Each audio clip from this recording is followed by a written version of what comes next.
Everybody. Thanks for uh, tuning in here to episode one of this spinoff of the Fire Garden in the Fire Garden singles, where the objective is to focus on an individual work, whether that be a poem, a story, an essay, what have you. And it can kind of no real requirements for what that'll be. But today's first iteration of that will happen to be a contest winning poem, which is pretty exciting. So I'm here with A.E. Hines, who is the winner of the 2022 Love and Eros Prize, hosted by Palette Poetry and selected by Carl Phillips. A.E. Hines has a debut collection called Any Dumb Animal, which received honorable mention in the North Carolina Poetry Society's 2022 Brockman Campbell Book Contest. And was a Da Vinci Eye finalist for the Eric Hoffer Book Award. His poems have appeared widely in many anthologies and publications, including those such as Rattle, Alaska Quarterly Review, the Southern Review, Rhino, Ninth Letter, the Missouri Review, Poet Lore, the Greensboro Review, and I-70 Review, just to name a sampling.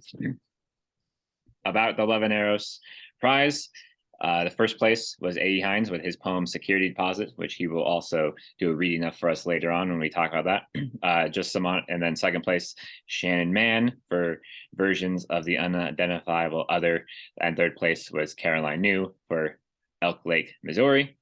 About the prize itself, love engulfs us, desire rules us. For this contest, Palette encourages love poems beyond the confines of what's traditionally romantic. Rather, they're searching for unflinching examinations of our sharpest human sensations, those of desire, longing, devotion, intimacy. All iterations of love are welcome.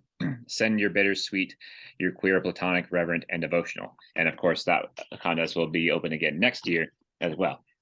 This year's contest was judged by Carl Phillips, who selected Security Deposit. And about A.E. Hines' poem, Carl said this: sometimes a large part of a poem's success is situation deployed in a minimal number of spare strokes. That's the case here. I also love the tension between the shock of the situation and the casualness with which it's delivered.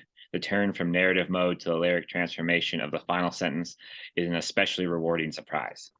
So thanks for joining me, and congratulations on all your writing success, but that poem in particular. Thank you for having me.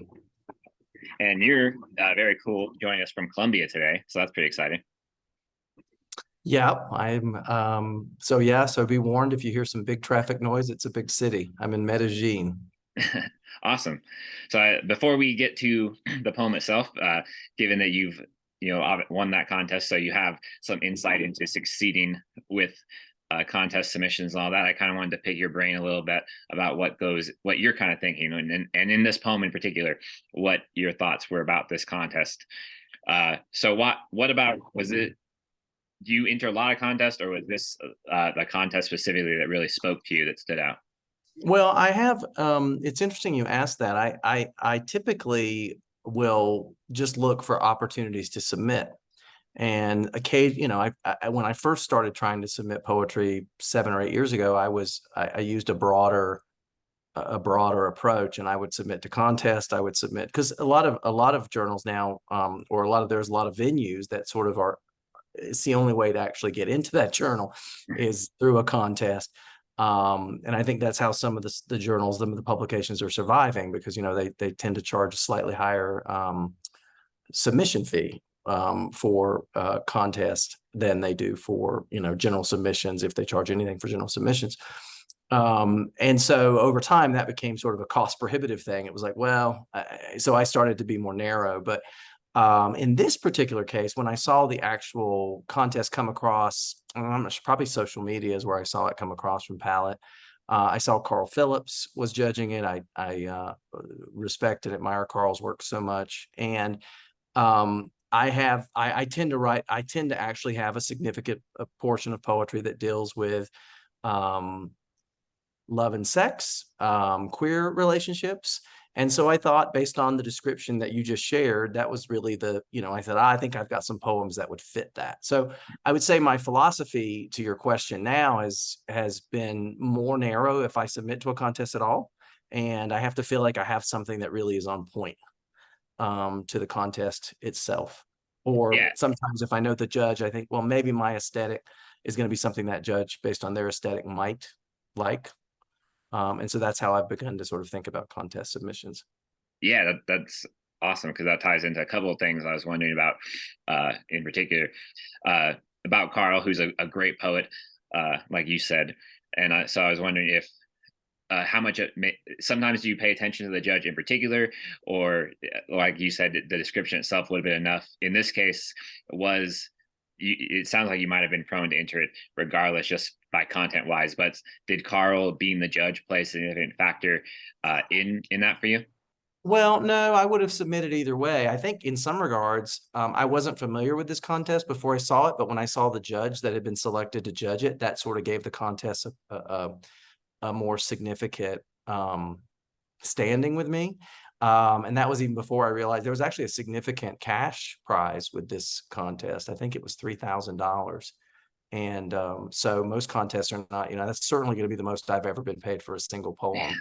poem. Um, so yeah, I would have entered it either way, but it was just especially, it was sort of an endorsement in a way that Carl was also the judge of that contest. Yeah, that makes total sense because obviously, with a very reputable poet, being a contest judge obviously gives it a lot more credibility, which is probably why so many submissions get these as high tier of a person they can possibly think of. But for the contest in general, so when it comes to like, if you have the material for a submission, say that probably wins out more so than the judge. But Right. how important do you think it is to in particular to mesh with the judge, or are you confident like, well, I think that the judge will do a good job of looking beyond maybe like something that's just like that? So is it a matter of, do you think the best approach is uh aiming for the judge or aiming for the contest? I think aiming for the contest. I mean, that's how I do. I view the contest and the work you have to submit to it, right? That you think gels with what the call is more important.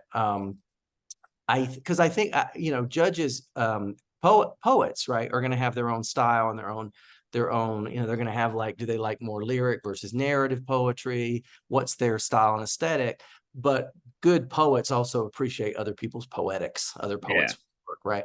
So I don't think too much about that. I mean, maybe I'm wrong in that regard, but that's my sense, is that you're going to look, a judge is going to look for like, what is the best poem I can find in this contest. And there's also the process. I've not actually been behind the scenes on one of the journals when they do this, but I think there's usually a committee that's probably whittled down hundreds if not thousands of poems before they ever send 10 maybe, or 10 or less in some cases, I'm guessing, to the contest judge for them to then whittle it down to their final three, or if there are three or more. So I think you can't really think about the judge in that specificity. You're going to get through several more filters, I think, before the judge ever sees your work. Yeah, I think I don't always know the dynamics of either, but I definitely think that's the case, that it's through a series of readers and then the judge. So it does seem like aiming for the judge might shoot you in the foot a little bit if it's like, oh, they didn't even get to it. So when and for you, since you've talked about, you used to submit to a lot of contests, now it's kind of pared down. Now the submissions are just kind of more narrow and focused. Do you have a different maybe like philosophy when it comes to contest submissions than regular ones, as in terms of the work reserved specifically for contest, or are you fine with sending out simultaneous stuff all over the place, or sometimes you write stuff just for a contest? What's your kind of ideal? Yeah, that's an interesting question. I mean, that's one of the reasons I don't submit to as many contests as I did initially. It costs more money to submit to contests than it does to general submission. So now I'm much more concerned with, I mean, first and foremost, publication is secondary for me. I mean, it's nice to be published, but ultimately you want to write work that you're proud of and that you like, that you feel good about. So now I really, I focus on that first. And these days it's more around, okay, where do I want my poems to appear? And now I'm more willing to submit to particular publications where I've not appeared and I really want to appear, and wait and get rejected again, and then resubmit those same poems to the next journal that is in that category of where I'd love to appear. And and now it's more of like opportunistic, right? So if a contest comes up, I don't really think in terms of like, I'm sending these to contests and these are going, because I'd be happy to have them in the world as long as they were right either way. So yeah, so that's my approach these days, is just to try to really narrow my focus around, okay, where am I going to submit? And if a contest comes across my I mean, I think I've submitted to maybe 2 or 3 contests in the last year out of like, and if you'd asked me that 6 years ago, I might have submitted to like every contest that came um across my, computer. So gotten a lot more, a lot more careful, I would say, with doing that. And on Palette, you're interviewed by A.T. Hincapie, and that will appear in the on the page itself. And so the Palette page where your poem can be read along with your interview will be posted in the description for everyone to check out. But I will draw on that interview a little bit, play off some of the answers you gave there that were really interesting. One of them will be our last question before we get into I ask you to read the poem for us here. But it was about determining which poems and how you kind of thought which poems were good for this contest, because Mhm. I thought the choice that one of yours was a kind of very brave and kind of bold submission to send in, because it doesn't hit the love aspect in a very direct way, as At pointed out in his interview to you. The eros is certainly there, but then in your response to him you noted that the love is asking kind of the reader to get into the psychology of the speaker a bit, and the love is of course like something that the speaker wants. They want that ideal love and everything like that, but it has to be a bit earned or a bit gotten through experience. So I thought that was I kind of a very daring interpretation of that to go with, because it's asking it's taking a chance on the readers to make sure that they spend time and honor that. So how did you go about deciding, like, I'm I know this is a good poem and I trust the process? Is that kind of it? Or I mean, you get to generally submit like 3 to 5 or whatever. So it's not like you just had to bet on one. But what was about this poem that you were like, this is definitely going in my portfolio? Well, I think yeah. So I think if I and I won't, if you were to ask me what other poems were in the packet I sent into the contest, I would not be able to tell you off the top of my head now. But I would say that it was probably 3 or 5 you could send in. I think it was probably 3. And if I knowing the things I've been writing in the last year, I'm sure I picked something that was a little more romantic and a little more subdued and a little more subtle, and then and probably more in line with a love poem. And I had these poems that I think tend more towards, sexuality, eros, and were also in line with what, was in their broad range of interpretations of the topic. And, I just, I remember looking through I keep a folder of like work in progress poems that I don't think are done. And they may stay there for 6 weeks to 6 years or forever, maybe. And then there's this other folder called finished, which I put in because I don't think any poem's ever been finished. And I'm never really pleased with anything as like that's done, ever. They just kind of get abandoned. But I do have this finished folder, which means, okay, this is eligible for me to send out if I wanted to send this out, or this is eligible for me to start putting into the next collection that I'm working on, kind of thing. And so I just went through my list of finished poems and said, which one of these are the strongest in my view that will fit the call, and then put that packet together based on that criteria. And as far as this one, it's not really bold for me. I write those kind of poems. I write about sex. One of my mentors is Dorian Locks, who I think is just, fantastic at writing about sex. And she writes, her poem This Close is one of the most, provocative poems more about physicality, sexuality, and eros than anything I think I've read. And so I remember I worked with her through my MFA program at Pacific University, and she had told me, she said, you write about sex. She's like, keep doing that, right? We need more poems that do that.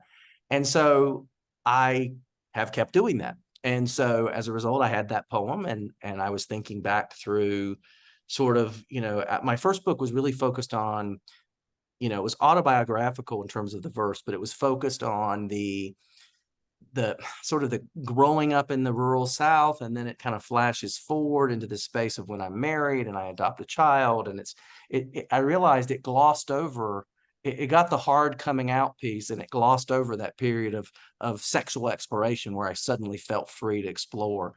And so I had another, there's a poem I wrote called Sacramento 1994 that was just in the Greensboro Review recently, and it's in the similar vein as this security deposit poem, which is, it's just me kind of revisiting those those experiences when I was younger. And part of that, looking back, is now being middle-aged and thinking about, gosh, I wish I'd have had more appreciation for everything, when I was 20 than I did when I post 50.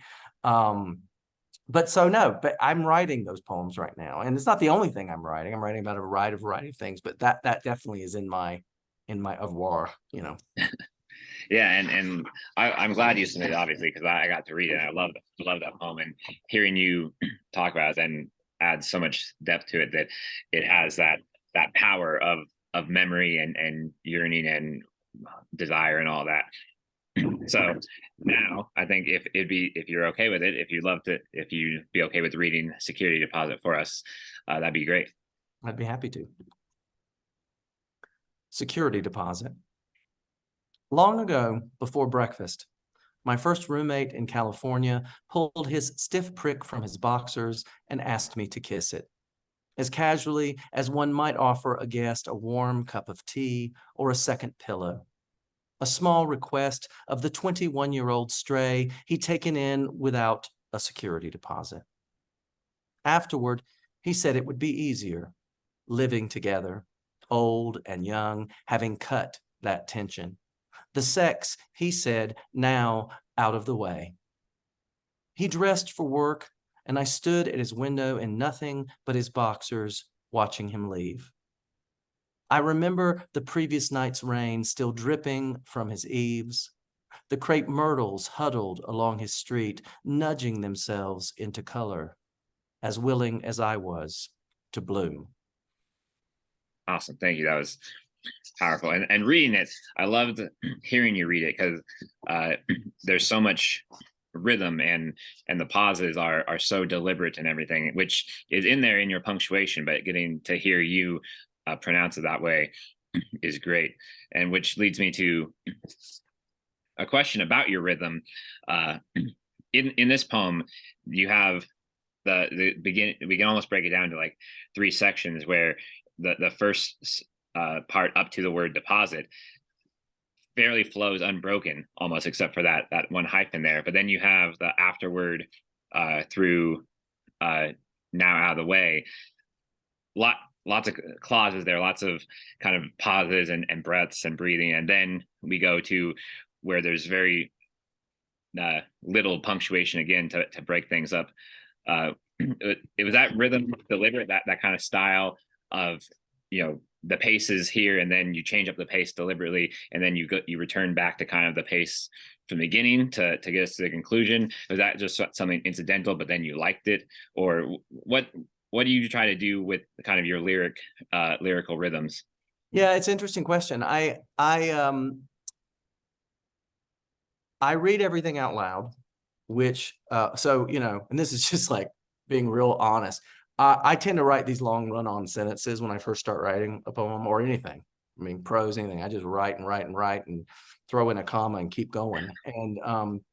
And so when I go back and revise, I start revising for sound, right? I start revising for rhythm, as you say.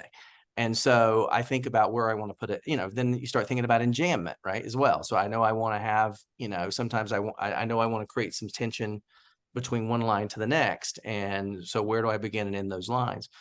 And then I try to vary the length of my sentences, right? So I think if you have, 3, 4, 5 long sentences, even in jammed or with punctuation, it's just going to be, it's going to start to be predictable. So I try to break the pattern where I can. So in this case, I think the pattern gets broken. You got this one long line that sort of is unbroken as a sentence, sort of full, complete sentence. Sometimes I will find fragments in my work, and that becomes how I vary it. And here I do think you can't separate form from the feeling you're trying to create, though. So I mean, I think that area of the poem, that middle part where it sort of feels as though it sort of feels like processing, right? It feels like mental processing to me, is the way I read it. And I sometimes look at these things as things that I didn't do. I was a part of the making of the poem, but I look at it and I go, okay, what is it doing? What is it trying to do? What does it want to do? And in this case, it feels like the speaker, me obviously then, but the speaker now in this poem is kind of working through, right? So, this happened, and then the sex was over, and this is what he said, and this is what I was doing. And it's sort of broken up by these comma delineated, sections, these clauses.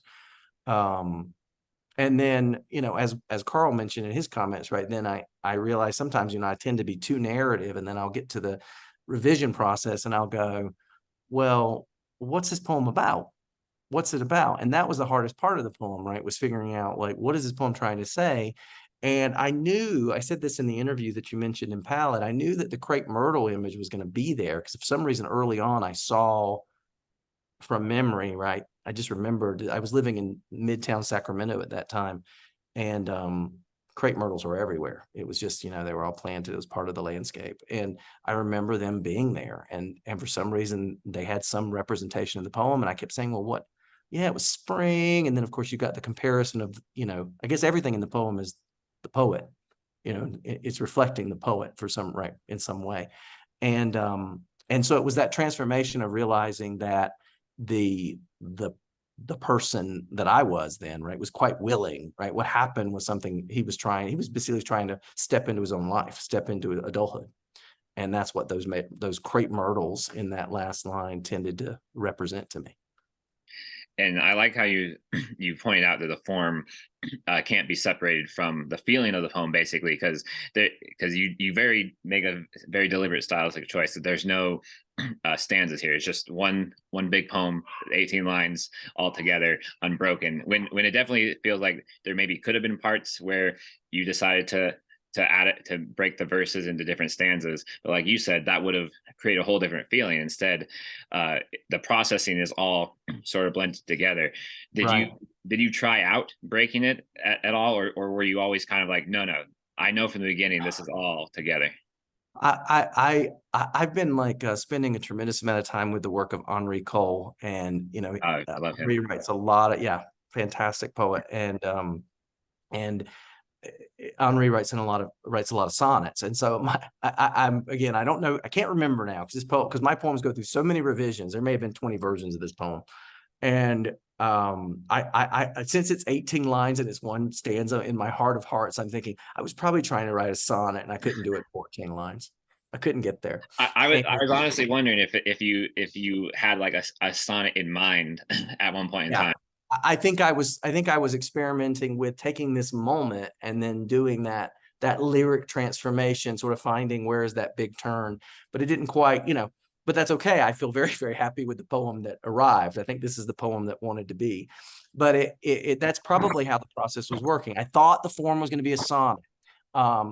Sometimes I will let the turn, I'm a fan of sort of broken lines when you're as a structure, right? If you want to, like, you've got this sort of this monostyctic poem where it's all one stanza, one continuous moment, one continuous frame of recollection in this case, because this is clearly a poem about, it says I remember, right? And it starts with long ago. So it's really a reflection. And so in that regard, I think the single stanza is why it fits that way. It's one movement, really. But yeah, I play around. One of the things I tend to do with all my poems is to try to get the syntax right, is I will often go back and write them in couplets and of varying lengths, depending on where those strongest end words are. And then sometimes that's why a lot of my poems end up in couplets, is because that was good enough. That seems to be the form it wants. In this case, that didn't work. And so I probably used that to tighten language, and then I would have pulled it back into this single stanza.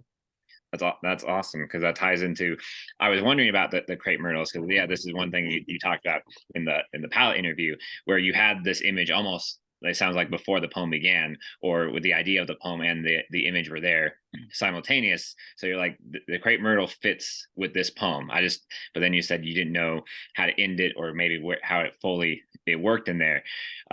So when you have these images that kind of force themselves upon you, and you're like, this is going in there, how do you, what's kind of your way to wrestle that through that resistance to fit the image? And oftentimes, maybe do you ever have to throw out an image that was absolutely felt crucial to you in the beginning, but you're like, it's just not going to go?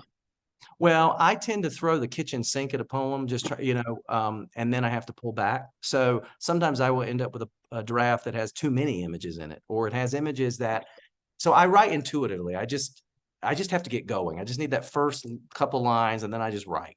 And then I go back and I go, okay, what's here? And so you'll say, oh, this is an interesting image, that image. And then you start thinking about what does that image represent? And, it's really interesting the way our minds work, right? I mean, so there's all of this sort of epigenetic knowledge, right, around like everything, culturally, historically, mythically, that, all the archetypes that sort of we just inherit by being alive today, now, from the past and the current sort of zeitgeist. And so you'll go and you oh, that's interesting. I have this bird in here, and this particular bird, this is actually what it means in mythology. And that'll kind of spark me again. And then I can go through and I can tailor future images in the poem, or tweak those images to try to at least relate to each other in some way, to deepen the meaning or the tone of a poem. But sometimes you'll say, oh, one of my mentors, Andrea Hollander, is great at this. She said, go back and look at the poem like it's a painting, and see every image in there. Just say, and see which ones, maybe which ones don't belong.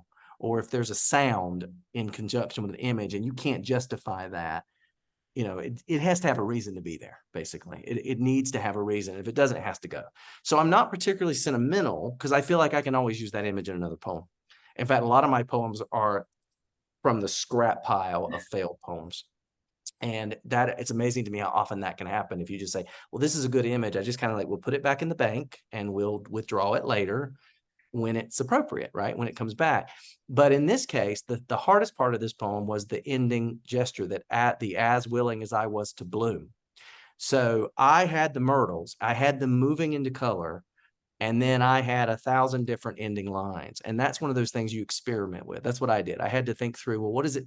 And part of that is I knew that was the most crucial gesture, because it was going to basically nod to what that image represented, so that it wasn't as ambiguous. I didn't want it to be ambiguous. I mean, it was interesting because in the interview with Pallet, one of the questions was, what level of coercion was this? Was there a power dynamic?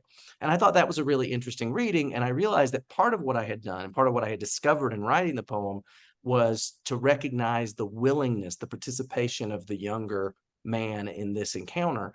And that it wasn't it wasn't exploitive, and it wasn't a coercion.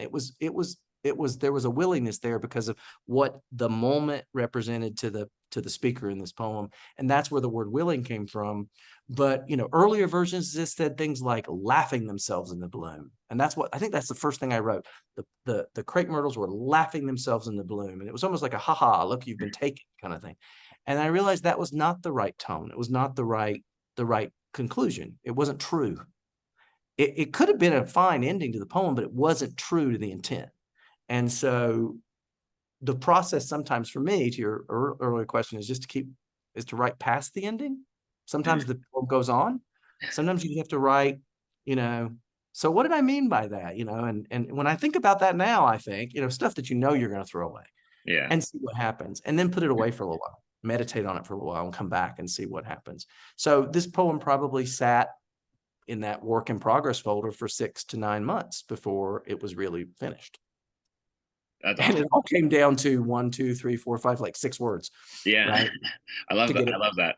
The tips for seeing the poem as a painting, where you then have to justify each image, and then you go beyond that, pairing it with the sound to be like, which ones fit, or which ones can I justify to fit in some metaphorical or cool way. And then your awesome advice is right beyond the ending to things you'll deliberately throw away, but they will help you nonetheless. So I think those are all great tips and advice for how to see a poem fully, how to like get that cohesion, that unified vision down right, and then also how to help you clarify the intent of your poem, as you said, which I like, which is what is the poem actually being? Because like you said, if laughing to bloom, it would have been a good line, it would have been great, but like you noted, it would have been. But it would have played into that sense of coercion or exploitiveness, which would have been a real easy thing to go for, and it just wouldn't have been true. It might have been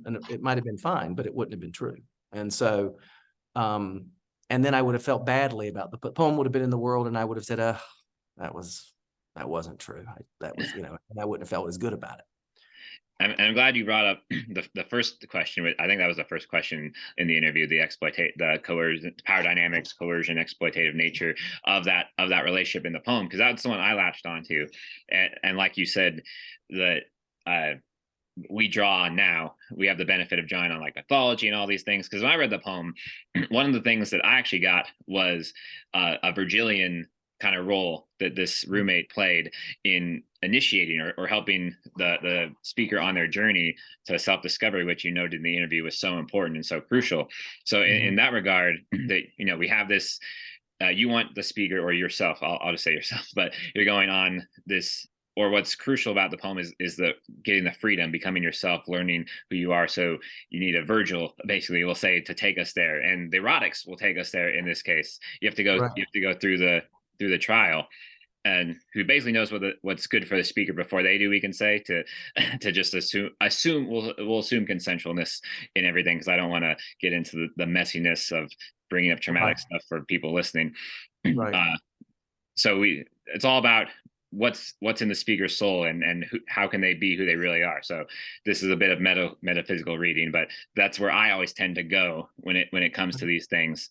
uh, so in journeying through that, which I think fits with your journeying through religiosity, as you noted as well, trying to escape that, because you felt that very confining and not allowing you to kind of be who you are. So in that journey through religiosity, through that heteronormativity that was so crushing, uh, when many people, how essential do you feel like guidance is in need in this case, in the role of the roommate, whether it's, and because it's not always going to appear as, like in a friendly kind of fashion. Sometimes it's going to appear ambiguous, like you said. It's going to appear in some way, and obviously the guidance doesn't always need to be in that particular encounter that had. But in that way, does guidance, or that person initiating you into the experience, does that serve also as some kind of security, even if that security is going to be uh unbeknownst? So there's a lot of ambiguity that's involved, but Uh-huh. how important do you think like that stuff is in that process? Well, and re-steer me back if I go off point from what your question is. But I think the whole concept of the security deposit really does. I mean, it's literally in the poem, right? But it really does represent sort of adulting. This is as much about, I think, a young person stepping into adulthood, of which their sexuality, the freedom to explore their sexuality, is as much a part of that as everything else, including being able to rent a place to live, or the fundamental basic things of just living a life as an adult on your own.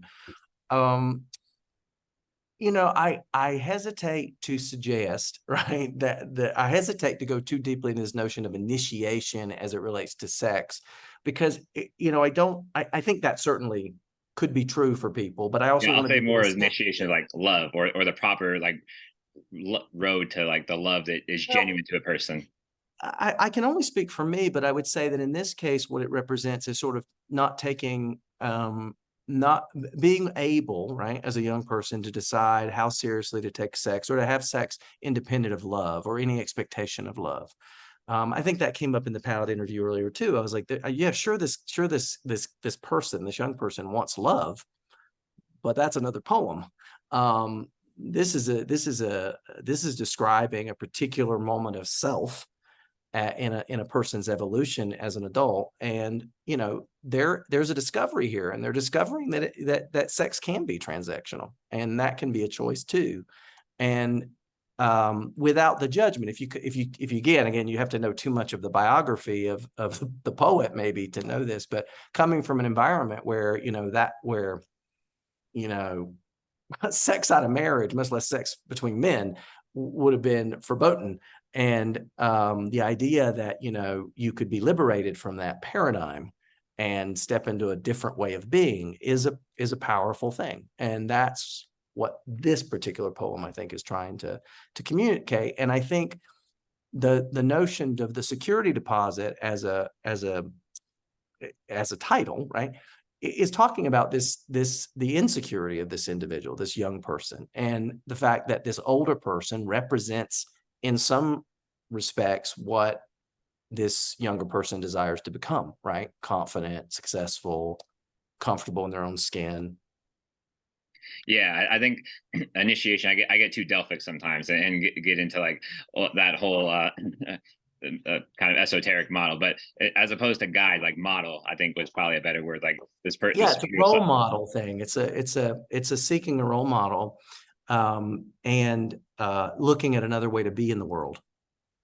And about yeah, because that makes total sense. That uh, we all need, especially when you're a speaker going through a whole shift in life, a whole paradigm shift, really. A model then seems like an essential, some sort of formula to observe, like here's how I break the mold. Because in our Right. poem we have what I love that you mentioned is they use my questions are mixed up, but the idea then that you found this model, or you found this revelation that, like you said, sex can be transactional, which kind of blows open the doors of uh, the way that it was sort of ingrained in your upbringing then, and everything, and what it's supposed to be. And so after now that we'll say that journey is completed, this transaction is complete, and everyone's okay from it. Like the world didn't end because Right. sex was had in a different capacity than it was understood before. Now nothing can ever be the same for the speaker. It seems like in this poem is that kind of the journey, the self Yeah. journey that was important. I can't remember who said this. Someone smarter than me, but I can't remember what poet said this. But that there's someone said there's an unwritten line, and I'll get it wrong, but I'll get the spirit of it. There's an unwritten line in every poem, and I think it's something to the effect of, "And then nothing was ever the same again." And you know, uh, uh, I think it was Ellen Bryant Voigt who said that, like, um, poetry should be the is not should not be the transcription of experience, but the transformation of experience. And that's hopefully what this poem leans towards, right? It's hopefully this moment, the transcription, the narrative part of this poem has been lyrically transformed into something that literally at the end of this poem, after the word bloom period, the next line could be, and nothing was ever the same.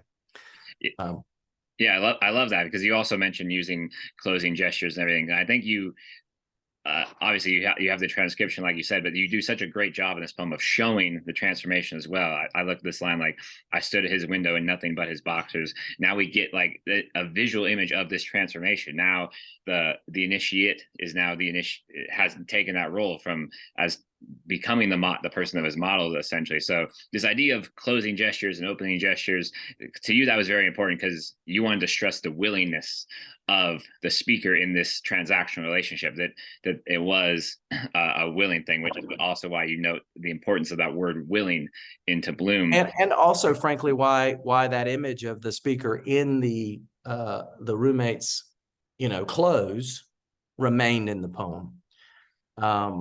Again, it's wonderful when you hear someone tell you back, like, well, what did they take from that? So I don't think I consciously viewed that as a part of the transformation, but you're right. That's a beautiful interpretation of that gesture.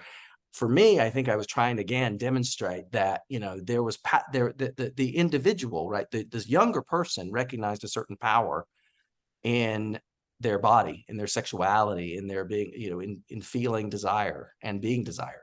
And that was hopefully another that was important to me to get across, and that was another way I hoped that would come through.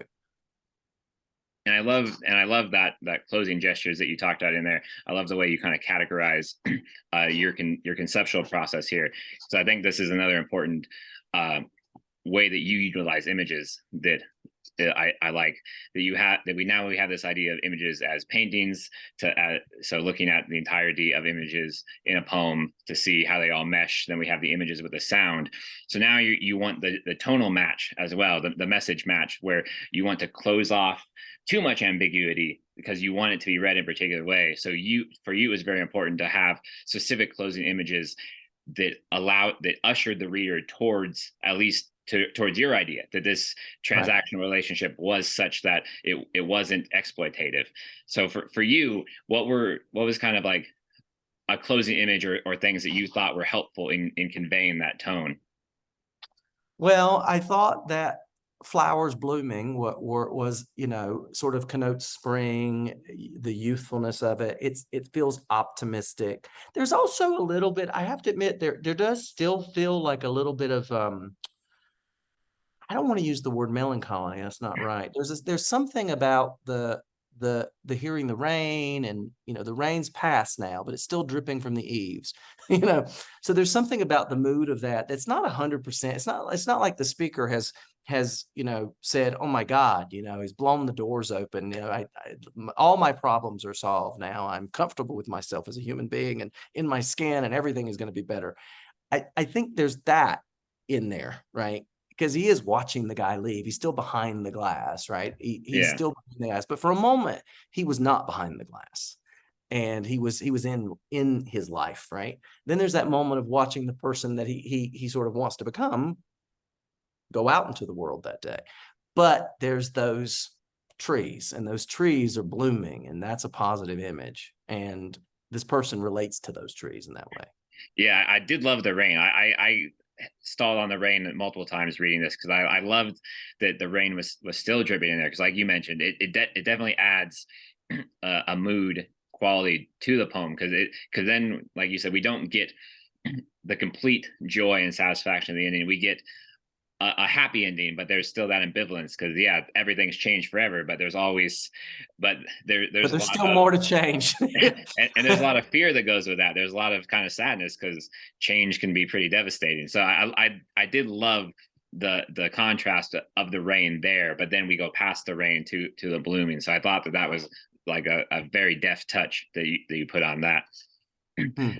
And so closed, open, all these things that I was thinking of, like these categories. Do you and you have folders for your poems, finished, not finished, basically, or in progress. Do you also think of images in terms of like these categories that you have, like this image is open, this image is closed, or and then does that help you, or maybe like categorizing images even in the moment? So what I tend to do is walk around the world. I don't carry a notebook around with me everywhere I go, but I do carry a cell phone. And so I'm regularly diary entering into that cell phone, either with voice, memos, or, series transcription to text. And I just catalog images. I catalog images as I go out throughout my day. Sometimes I'll hear conversations between people eavesdropping in coffee shops, and I'll put those in there, or snippets that I hear. Today I saw a much older person in the park. And when I say much older, not a child, I saw a young adult woman, maybe almost middle-aged, no, probably 30s, late 30s, not middle-aged, but she was learning to ride a bike, it appeared, for the first time.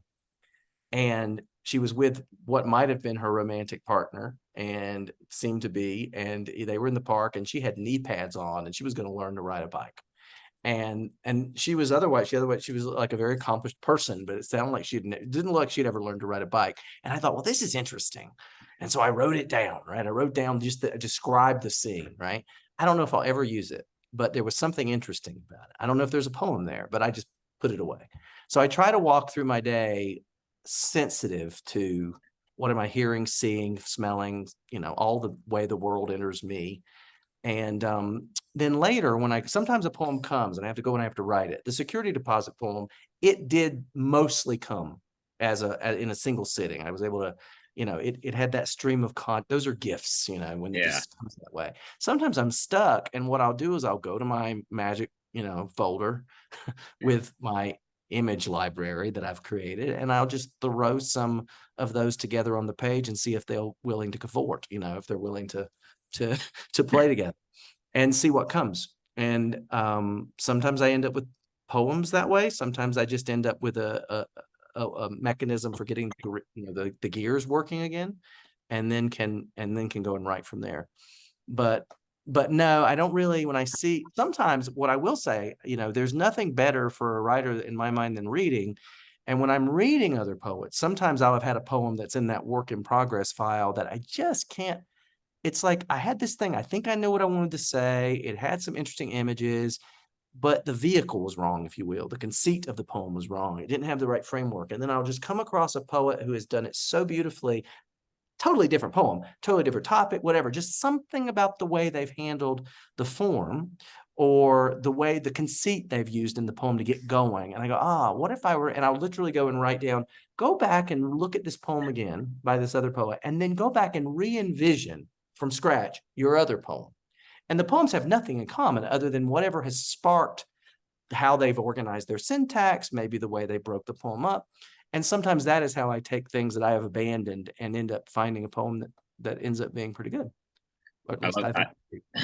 I love the listening to your process on these things. So I've learned so much just from that.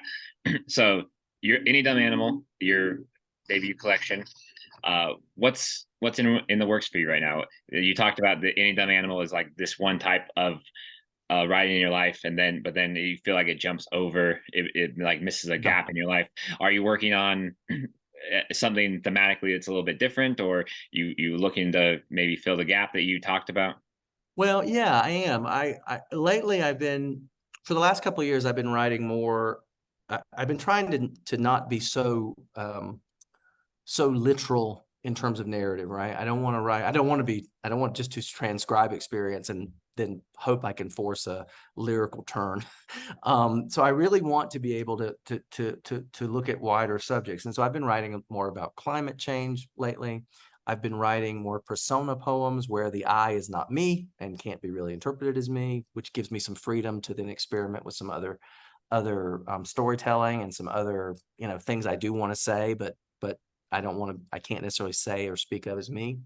Um, and I have this, I can't seem, I mentioned this before, I've mentioned it a few times, but I try to write against the sort of religiosity of my upbringing, which for better or for worse, all of those sort of Judeo-Christian archetypes are all kind of built into me. And so I'm still writing using those. So, I'm writing poems that are addressing sort of sexuality, freedom of expression through the body, and joy, sort of, the body, both in terms of sort of the joys of the body, but also now that I'm getting closer to middle age and have had a few, you know, early warnings that we are mortal.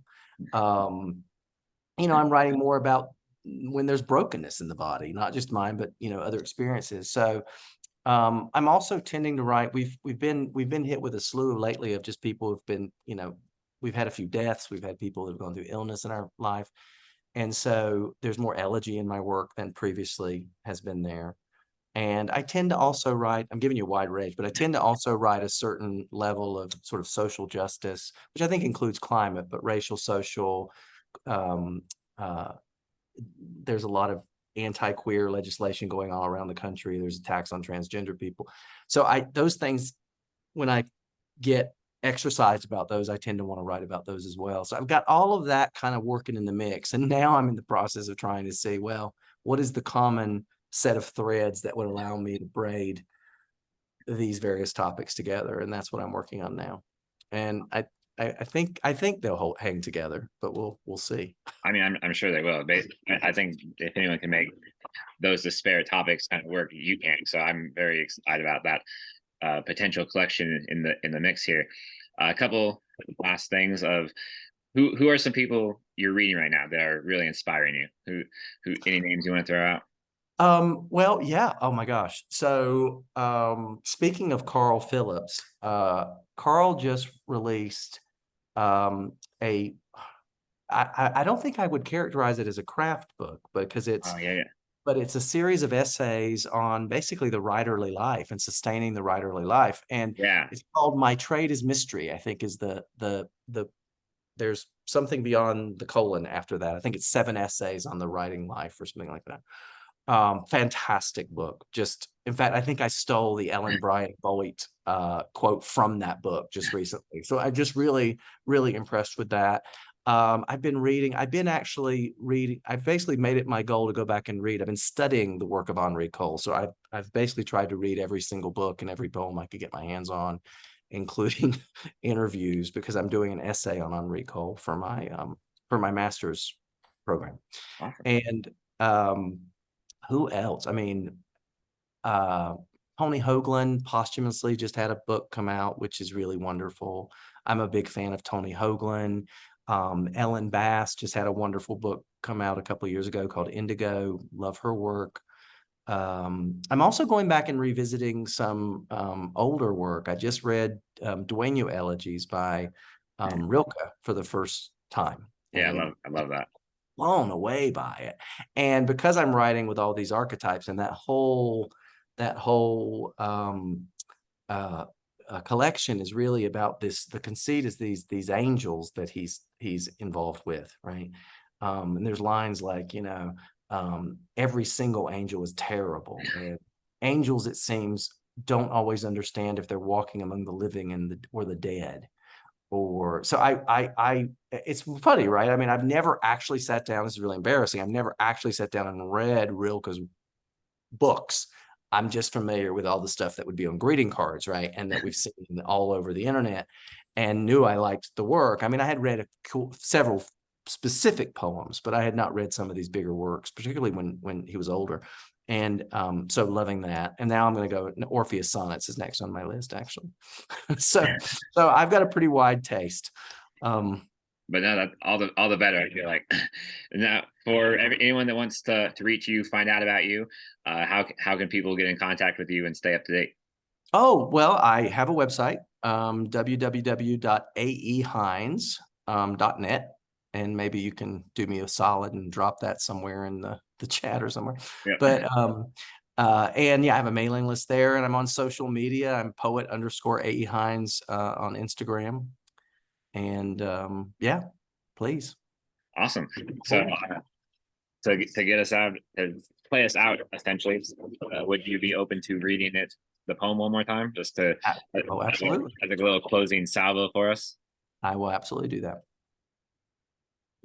All right. So the website that he mentioned, that will be in the description box below, along with, like I said, with the links to the Palette website, that the Palette link specifically that will lead to security deposit and the interview. And then from there, you can explore all of Palette. So it's kind of just a great end all be all link that will let you explore Palette and everything. And then you can find out future contests for yourselves, anyone who's interested, and all that stuff.